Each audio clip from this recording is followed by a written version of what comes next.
जय हिंद छात्रों। तो कैसे हैं आप लोग? आई होप आप लोग बहुत ही बढ़िया होंगे और अपनी पढ़ाई जो है मजेदार तरीके से कर रहे होंगे। देखिए, आज हम आपको इस क्लास में क्लास 12th फिजिक्स में जो टॉपिक है व्यतिकरण एवं उसके प्रकार, इनके बारे में समझाने वाले हैं। वीडियो को ध्यान से देखिएगा, आपको परिभाषाएं बिल्कुल ही रटने की आवश्यकता नहीं पड़ेगी। सबसे पहले समझिएगा क्वेश्चन किस प्रकार से पूछा जाता है। सबसे पहले आपसे क्वेश्चन पूछा जाता है इसमें नॉर्मल तरीके सिंपल क्वेश्चन जो होता है कि व्यतिकरण से आप क्या समझते हैं, या फिर व्यतिकरण के प्रकार कितने होते हैं, उनकी जो परिभाषाओं के बारे में भी पूछ लिया जाता है। तो आइए स्टार्ट करते हैं। देखिए, सबसे पहले आपको क्या ध्यान रखना है इसमें कि कोई भी दो या दो से अधिक प्रकाश जो सॉरी तरंगे लेनी है और उनकी आवृत्ति कैसी होनी चाहिए, समान। बस इसमें मेन चीज क्या है, आवृत्ति कैसी रखनी है, हमें समान रखनी है, फ्रीक्वेंसी कैसी समान रखनी है।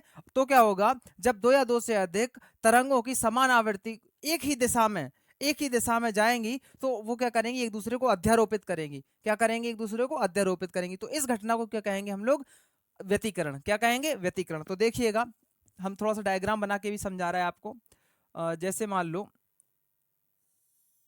ये एक प्रकाश किरण हो गई, ठीक है।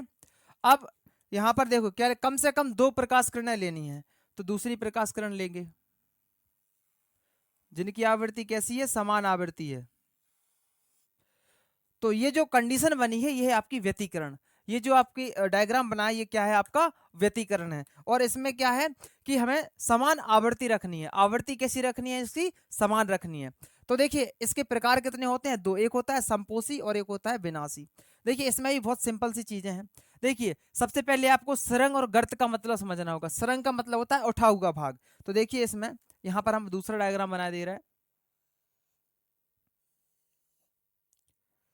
ये ऐसे ऐसे देखना।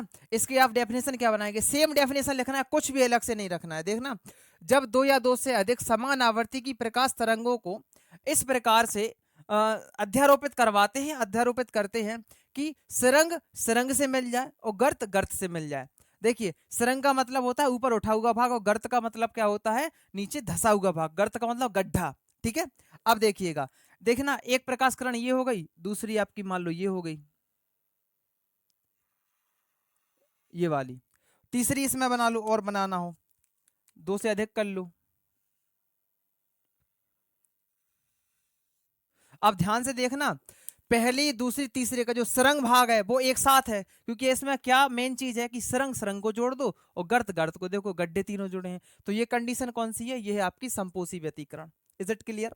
एक बार और ध्यान से सुन लीजिएगा, आपको क्या लिखना है परिभाषा इसमें। जब दो या दो से अधिक समान आवृत्ति की प्रकाश तरंगों को इस प्रकार से अध्यारोपित करवाया जाता है कि सरंग सरंग से मिल जाए एवं गर्त गर्त से मिल जाए, तो इस व्यतिकरण को संपोषी व्यतिकरण कहा जाता है। अब इसमें क्या है, इसमें आपकी यही वाली कंडीशन आ जाएगी। देखना, इसमें कुछ नहीं है, जो सरंग और गर्त गर्त वो आपस में जोड़ना है हमको। देखना, इसमें क्या करना है, ये सरंग है, एक नीचे गर्त बना दो, दूसरी प्रकाश इसमें सरंग बना दो, इसमें गर्त बना दो, इसमें सरंग इसमें गर्त। अब ध्यान से देखना, यहां पर हम लिख सकते हैं, क्या लिख सकते हैं, ये है आपका सरंग और ये है गर्त, दोनों आपस में जोड़ दिए। देखना यहाँ पर क्या हुआ, यहाँ पर हम क्या कर रहे थे, सरंग सरंग आपस में जुड़ रहे थे सबके, और इसमें जो है गर्त गर्त जुड़ रहे थे, इसमें सरंग गर्त जोड़ना है। अब एक बार और सुन लीजिए, व्यतिकरण सॉरी विनाशी व्यतिकरण की आप डेफिनेशन क्या लिखेंगे, इसी में से उठाएंगे। जब दो या दो से अधिक समान आवृत्ति की प्रकाश तरंगों को इस प्रकार से अध्यारोपित करवाया जाता है कि सरंग और गर्त आपस में जुड़ जाएं, इस व्यतिकरण को क्या कहेंगे हम लोग, विनाशी व्यतिकरण। आई होप आपको टॉपिक समझ में आ गया होगा, ठीक है। तो अगर वीडियो अच्छी लगी हो तो एक लाइक और कमेंट जरूर कीजिएगा, जय हिंद सर करके, ठीक है। मिलते हैं नेक्स्ट ऐसे इंटरेस्टिंग टॉपिक के साथ, तब तक के लिए जय हिंद, जय भारत।